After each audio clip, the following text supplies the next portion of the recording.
Hey out there, YouTube community. Yours truly here. Yep, JR's live journals, as in public journals, not actually broadcasting live or on a live stream or any of that, but doing a review on the newest Resident Evil title, Resident Evil Requiem. And I'm going to be talking about the game, and stuff. I'm not going to be spoiling anything. The game just came out like less than a month ago, and I have a philosophy, and that is this: you only give out spoilers when the game, movie, or TV show or whatever has turned 6 months old. So I won't be giving out any spoilers of this game until the game turns that old. In fact, I'll probably be playing it on the channel maybe around that time. That'll also be when the DLC will be released. But anyway, I'm gonna at least tell you what I thought of the game, of its atmosphere and the characters that were introduced, and even Leon Kennedy's return. The original RE4 was the first Resident Evil title I ever played. And that game, of course, starred Leon, just like this Resident Evil Requiem co-stars him. In fact, Leon's usually been the star of the show in each Resident Evil game he's been in. He's never been the co-star. So this is his first time not really being one-up center. But it was so good having Leon back, and, the fact that his voice gets more gravelier and gravelier each game he comes in as the future of this verse rolls on. It makes perfect sense because his first day as a cop, he encountered zombies and had to deal with all this madness ever since then. And it's like, even though he continues to do these missions and, obtain all these weapons and all that, at the same time, it's very stressful on him too. And he carries that weight with him. But at the same time, he has the ability to stay calm and all that. And, he holds on to his emotions pretty good too. He's not really a reactive guy like Ethan Winters is. But, yeah. That's the whole thing. The whole thing, why a lot of people like Leon Kennedy even over Chris, is that he's a much more relatable character. Compared to Chris, who already had what it took and didn't really have as much to grow on and stuff. He already was experienced and stuff, and he had that inborn muscle. It's Leon doesn't really have the inborn muscle and super body weight that Chris does, where he's a lot more vulnerable to zombie attacks and stuff too. But I'm going on about that when I should be talking about the new Resident Evil game, Requiem. And, with this new title, just as it says, it's, to be perfectly honest, though, it introduced to us a new viral experiment named Elpis. Elpis, not Alpus, Elpis. And, to be perfectly honest, I think if they named this Resident Evil game Resident Evil Elpis, it would be a little bit more easier to pronounce for some people. And, but at the same time, I think that probably would have been too much of a spoiler, so they kind of codenamed it Requiem. And, we've got a new character that's just been introduced, Grace Ashcroft. She is an FBI agent, and her mother went to this hotel. Well, man, I don't want to really give too much away. Ooh. But nevertheless, though, it of course starts out, with Grace Ashcroft and her adventures. She later gets abducted by the main antagonist, Dr. Victor Gideon. There are a lot of doctors named Victor. It's a first name for a doctor that's been done to death. But, I won't really give too much away, but I may have to just give a little bit of atmosphere spoilers, because I am talking about, how the game plays and its dynamic, and some of which kind of does reflect a little off the story. But I will do my best not to give a lot away, and even the main narrative, and even how the game ends and stuff. I know there's a lot of leaked stuff online already as it is, but I want to be a little bit more considerate and not give away the whole game. and just tell you what I thought about the game upon playing it the first 3 times and beating it on the casual difficulty, as I still warm up to play it on the harder and more intense modes, is that you do get a unique handgun called the Requiem. And you fire it at this like giant, like newer introduced character that's like a giant lady that's like a zombie monsterish, kind of like looks kind of a little bit like Mortiana from Robin Hood Prince of Thieves if she were a zombie, or some sort of bioweapon experiment in the Resident Evil universe is how I'd kind of explain her.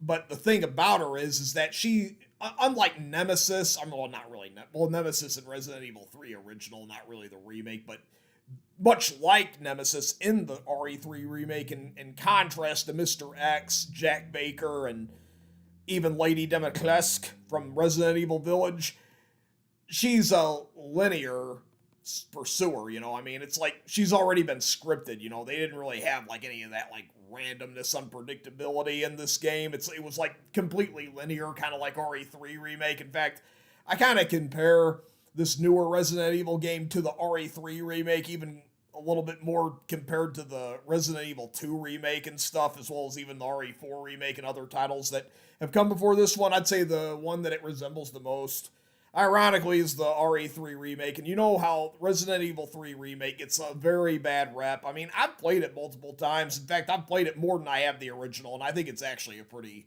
passable game, and it's got a lot of awesome weaponry and all that. In fact, some of the weapons in RE3 remake were actually quite a lot better than what they were in RE2 remake and stuff, and that was kind of why I think Resident Evil 3 is a little bit underrated of a game, I guess you could say. I mean, it's not a great game or anything, and it's certainly not better than Resident Evil 2 remake or 4 remake, but it's still a pretty passable game. And as for this Requiem, I mean, I think I still prefer Resident Evil 7 and Village in comparison, because they, it was kind of more like your traditional horror style game and all that. And the fact that they had, of course, Resident Evil Requiem has the combination of first and third person, or you could like switch the camera angles. You could choose between first person or third person.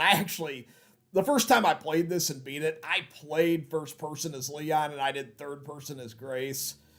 Even though it's recommended that you do the opposite with each of these characters, I still just kind of wanted to do something new for Leon, because I never had that Resident Evil 4 Oculus VR set, so I never really got to play as Leon in first person in the game. And of course, we played as Chris Redfield in first person in Resident Evil 7 and Village.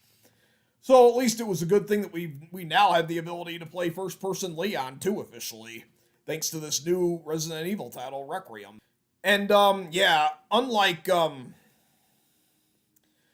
Resident Evil 7 and Village, where Chris was pretty much a complete supporting character, Leon is a close second main character next to Grace, and you do play as him more frequently in this newer game compared to Chris. Well, of course, in Resident Evil 7, we only play as Chris in the DLC, not a hero. And then in Resident Evil Village, we do play as Chris Redfield in first person, and that when he's like teamed up with his BSAA crew and all that. And we were probably thinking that supposedly that he was probably going to be like the remaining protagonist throughout the rest of the game, because we thought Ethan died until he got that message from Evelyn in that vision explaining that thanks to his mold infection, he pretty much can't die now and all that. But he does go down with that village and all that. And although according to Shadow of Rose, he somehow survived it. But yeah, I mean, I do really like the way the graphics look in this newer Resident Evil game, Requiem, because they're a lot more advanced, even compared to RE4 Remake. I still play the Resident Evil 4 Remake and been playing it even lately today, and I kind of realized that the newer graphics in this newer game are probably several steps up from Resident Evil 4 Remake.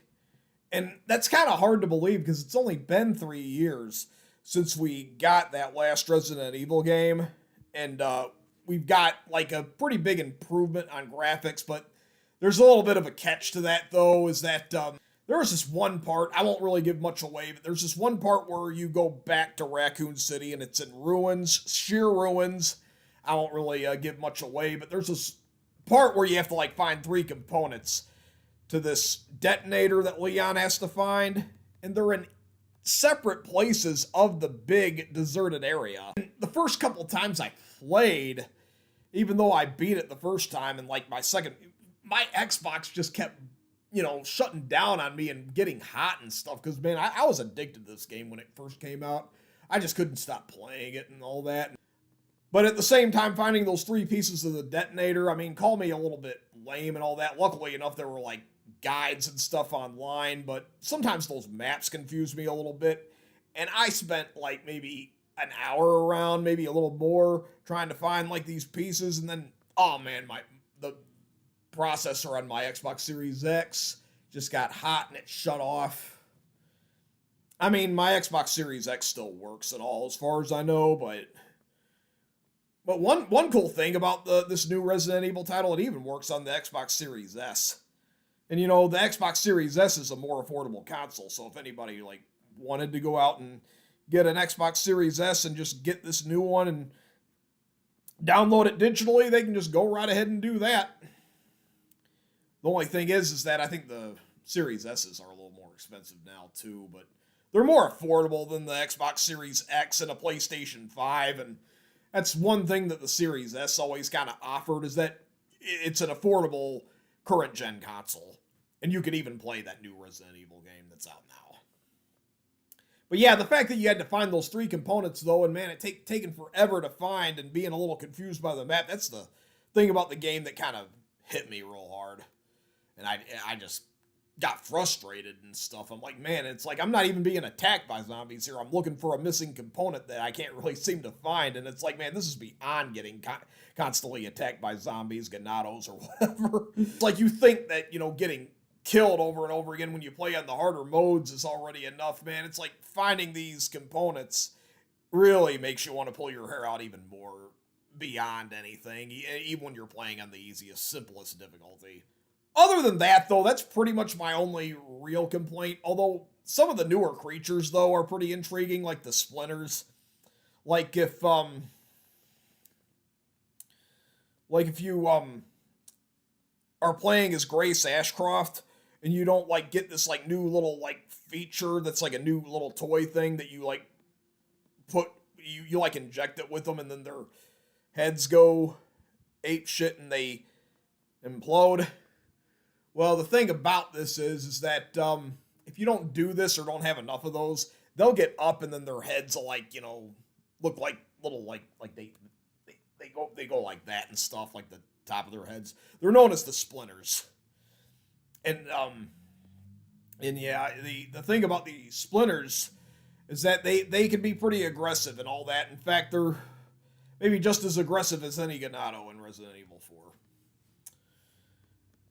And then, of course, there's a giant spider that attacks Leon when he gets to Raccoon City. That's a pretty interesting feat.